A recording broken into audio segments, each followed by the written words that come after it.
Dimanche prochain, ce sera le 5e dimanche après la Pentecôte, nous fêterons Saint-Antoine de Padoue. Saint-Antoine, pour certains, vous le connaissez et vous le priez même souvent lorsque vous perdez quelque chose.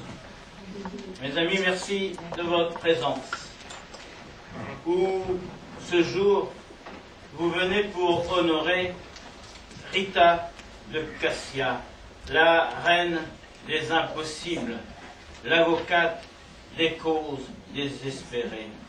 Des grâces dans cette chapelle, certains les ont obtenues, d'autres sont en attente d'en recevoir. Mais surtout, je vous le demande, ne vous découragez jamais. Et c'est donc en ce jour qu'il faut que vous en profitiez pour demander les grâces dont vous avez besoin. Je suis là aussi pour demander pour vous à Dieu, à Marie, au Saint, à Sainte Rita, ce que vous désirez. Je vous connais pratiquement tous. Je connais vos peines et je prends avec vous les joies. Donc comptez sur moi pour ne pas vous abandonner. La sainteté de Rita, qui s'est diffusée bien au-delà de Cassia et de son monastère, de son vivant même, car le nom de Rita était devenu, pour ainsi dire, synonyme de grâce, synonyme de miracle. La renommée de ses faveurs va s'étendre jusque dans la lointaine Amérique. Son culte, la vénération de ses reliques commencèrent dès le jour de sa mort. Mais il va falloir attendre 4 siècles, soit l'année 1900, pour qu'elle soit officiellement et liturgiquement élevée aux honneurs des autels par le pape Léon XIII.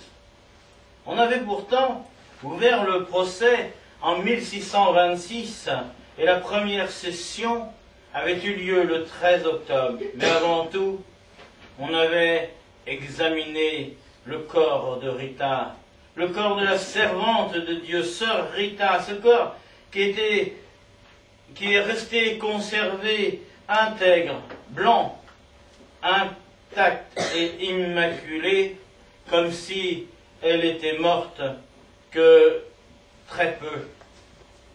Bien que presque 180 années avaient passé depuis le jour de la mort de cette bienheureuse qui en fait décéda en 1447 et il y eut une déclaration ce jour-là par le procès verbal. Mais autour du cercueil de Rita, on va dénombrer 95 cierges, on va dénombrer 216 ex-voto, dont 108 portent une date. Et là, on va interroger les témoins.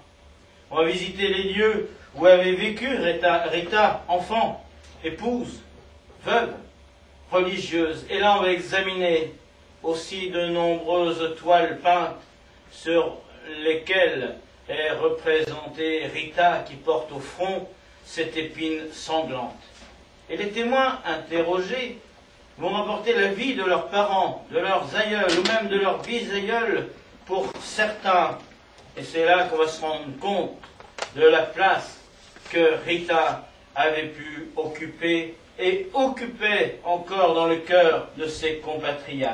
Le procès fut donc clos le 6 novembre 1626.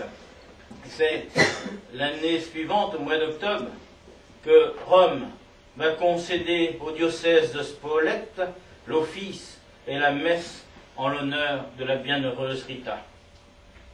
Elle a été béatifiée en 1628, mais à Rome, on l'a fait le 16 juillet, tandis qu'à Cassia, on conserve la date du 22 mai, jour de sa mort. Mais on raconte qu'au cours de cette première célébration, devant une foule immense, accourue de tous les environs, le clergé séculier et les moines augustins vont se disputer violemment pour savoir qui en aurait la présidence. Et on va en arriver aux insultes et aux coups. Alors apeurés, les moniales vont se grouper autour du corps de la bienheureuse sœur, et ils vont la supplier d'intervenir. Et voilà que clairement, nettement, en présence de tous, Rita tourna la tête et tendit la main vers le peuple. Et les frères laissèrent alors au clergé l'honneur de présider la célébration liturgique. Alors là,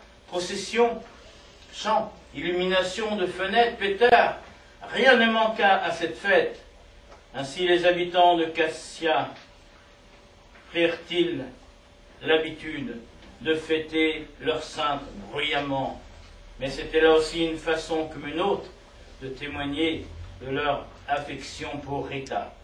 Et c'est en 1692 que le roi d'Espagne, Charles II, va écrire à son vice-roi de Naples d'avoir à faire exécuter promptement une chasse pour recevoir plus dignement les reliques de Rita. Et la lettre est signée à Madrid le 16 octobre. Et le 14 janvier 1703, en pleine nuit, après une effroyable tempête de grêle, il y a eu un tremblement de terre. Ce tremblement qui va dévaster la ville de Cassia, occasionnant de très graves dégâts. Et là, on dénombre 680 morts, dont 49 à Cassia même. Et le pape va envoyer un commissaire qui va faire construire rapidement quelques baraques de bois pour loger les plus démunis. Il va faire placer le corps de Rita dans une cabane, dans le jardin du couvent. Il y resta 2 ans. Et peut-être en union avec les misères et les souffrances de son peuple, il perdit son incorruptibilité, mais continua de temps à autre à exhaler une suave odeur. Et c'est après de nombreuses péripéties que le pape Léon XIII va canoniser solennellement Rita de Cassia le 24 mai 1900. Elle partagea la gloire du Bernin avec Jean-Baptiste de la Salle, qui fut canonisé le même jour. Mais tous les saints ont leur légende, surtout quand ils sont populaires. Chacun, par exemple, connaît l'épisode du loup de Gubbio dans les Fioretti de saint François d'Assise.